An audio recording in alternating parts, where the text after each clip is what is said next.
നമ്മളൊക്കെ കൗമാരപ്രായക്കാരായിരിക്കുന്ന സമയത്ത് കരഞ്ഞിട്ടുണ്ടെങ്കിൽ അത് നമ്മൾ സ്നേഹിച്ച പെണ്ണ് തേച്ചിട്ട് പോകുമ്പോഴും നമുക്ക് വേണ്ടപ്പെട്ടവർ നമ്മെ വിട്ട് പിരിയുമ്പോഴാണ്. പക്ഷെ ഇവൻ കരഞ്ഞത് അതൊന്നിനുമില്ല.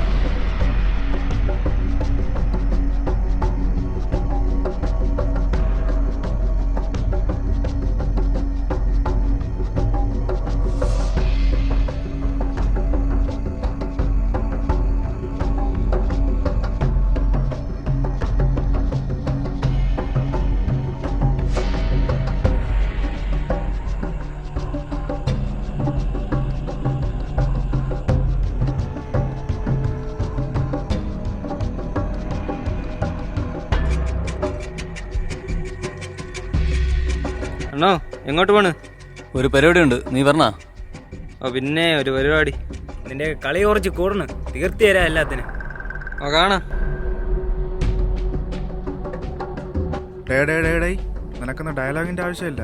ഇത് കണ്ട ഇത്രയും മതി നിനക്കൊക്കെ. സമയം കുറയാണ്, ഈ പൊട്ടനെ കാണാനില്ലല്ലോ. അവൻ്റെ അപ്പം ഇന്ന് ഗൾഫിൽ നിന്ന് പറഞ്ഞതാണ് പറഞ്ഞ കേട്ടെ. ഇന്ന് അവൻ വരുമോ? ഗൾഫിൽ നിന്ന് വന്നാ മുട്ടായി കിട്ടുമായിരിക്കും അല്ലേ? നല്ലയാളാ. അവൻ്റെ അപ്പം ഇന്നേ വരെ വന്നിട്ട് ഒരു മുട്ടായി എവിടെയെങ്കിലും നമുക്ക് തന്നിട്ടുണ്ടോ?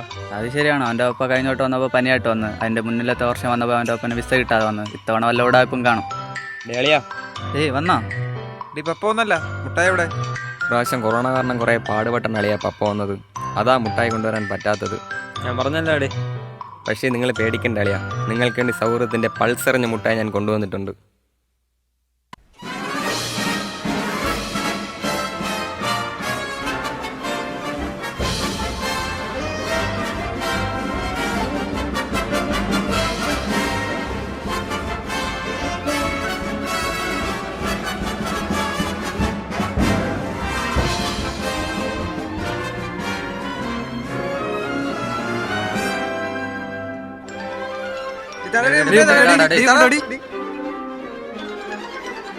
ഹൽവി മുട്ടേതാടാ? കൊണ്ടുവന്ന് എനിക്ക് ഒരു മുട്ടായി കിട്ടിയുള്ളൂ, അതും എൻ്റെ ഫേവറേറ്റ് കളറ്. അളിയ മുട്ടേതാടാ? ഡേ ആണോ ആണോ ഡേ രതീഷേ, അളിയാ പോടാ.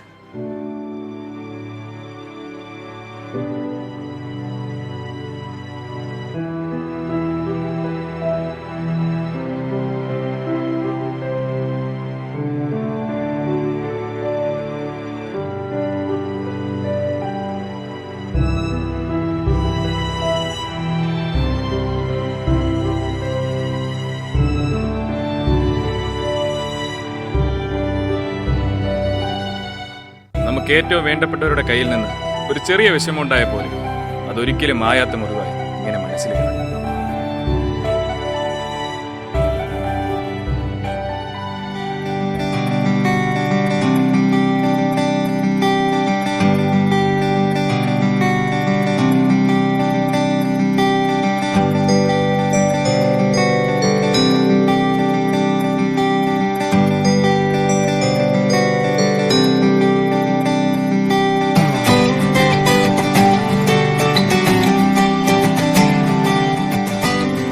പ്രണയം സമ്മാനിച്ച ഡയറി മിൽക്കിനേക്കാളും ഞങ്ങൾക്കിഷ്ടം സൗഹൃദം സമ്മാനിച്ച പോപ്പിൻസിനോട്.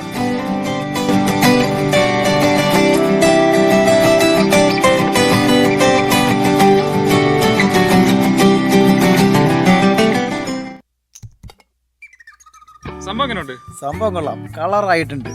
നമുക്കിത് എന്തായാലും സിനിമയാക്കണം. പക്ഷെ ഒരു പ്രശ്നമുണ്ടോ അളിയാ? എന്താ? കഥയൊക്കെ എഴുതി സെറ്റാക്കിയിട്ടുണ്ട്, പക്ഷെ പ്രൊഡ്യൂസറിന് ഇതൊരു സെറ്റായില്ല. രണ്ടുപേരുടെ പോപ്പിൻസ് അല്ലേ, ഞാൻ പ്രൊഡ്യൂസ് ചെയ്യാം. സെറ്റ്